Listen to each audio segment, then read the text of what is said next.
kuhusu yanayoendelea kwenye nchi yetu, na mimi nimechukua muda tutafakari sana siku hizi mbili. Ni kana kwamba liko kundi kubwa la watu linapiga kelele za mwizi, mwizi huyo, mwizi huyo, mwizi huyo, mwizi huyo, mwizi wa rasilimali huyo, mla rushwa huyo, fisadi huyo. Halafu kuna jitihada kubwa ya kuwanyamazisha wanaopiga kelele juu ya mwizi,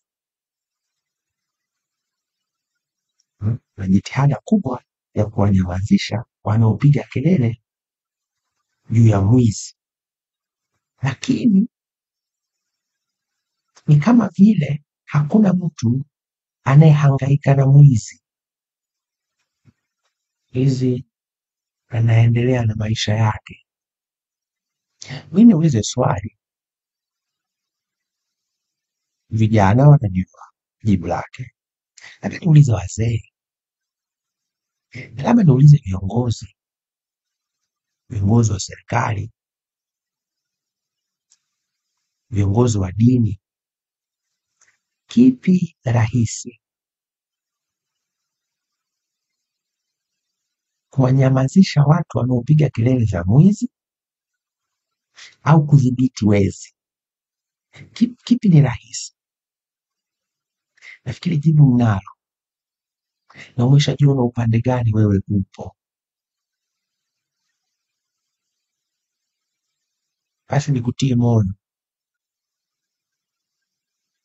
kwa upande uliochagua, maana huko ndiko utakapopata fungu lako binafsi jema. Mimi Humphrey Hesron Polepole nimeamua kusema ya kwamba dhulma, ufisadi, wizi, ujangili, ujambazi, magenge ya kimafia kabisa kama CCM mtandao hayana nafasi kwenye Jamhuri ya Muungano wa Tanzania, na mzalendo yoyote atasimama katika hilo. Unajua Bwana Yesu siku moja watu walisema wanyamazishe hao, wanyamazishe hao. Kwa hiyo kunyamazishwa, ndugu zangu, hakujaanza leo. Wanaopiga kelele ya kudai haki, wanyamazisha kulianza miaka zaidi ya 2000 iliyopita. Niwatie moyo, bado kidogo, tusimame imara. Bwana Yesu anasema kwa waumini wa dini ya Kikristo, anasema mkiwanyamazisha hawa, mawe yatapiga kelele. Tafsiri yangu katika maisha ya leo, wanaonyamazishwa ni watu wenye maslahi binafsi. Ni watenda haki, lakini wamefungwa na maslahi binafsi, wamenyamazishwa.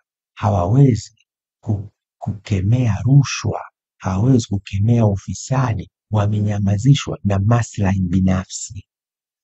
Katika maisha ya leo, kama waliotakiwa kukemea rushwa, ufisadi na magenge ya kihuni kwenye nchi yetu wamenyamaza, wamenyamazishwa kwa maslahi binafsi, basi mawe, vijana imara wa nchi yetu kokote kule waliko watapiga kelele.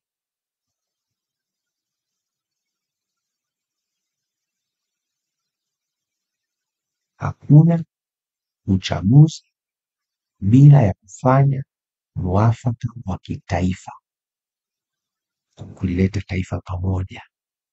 Na kiongozi yoyote anayeamini tutakwenda tu, alitakii mema taifa letu. Saizi nazo habari zinazofanyika saizi, kuna watu wakiwemo wazee wanatengeneza orodha saizi ya nani na nani watashiriki kwenye maridhiano baada ya hichi kinachoitwa uchaguzi mkuu, mimi naita kiini macho, watakaoshiriki kwenye maridhiano kutupatanisha. Yani hawa wamekaa kimya saizi, wakati ndo tunabagazwa, tunabanangwa, tunatindinganywa na rasilimali zetu zinahondomolewa. Saizi wamekaa kimya kwa sababu wanajua wana ulaji muda si mrefu wa kuja kutufanyia maridhiano. Mimi naanza kuwakataa leo. Mmepoteza uhalali, mmepoteza heshima yenu mbele ya umma wa Tanzania.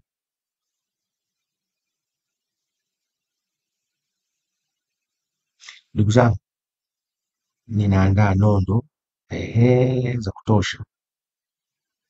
Nitakuja tena siku 2-3. Nataka niwape muda tafakari haya yanayoendelea na niwatie moyo. Piga kelele dhidi ya wezi ni ibada. Asanteni na Mungu wa mbinguni awabariki sana.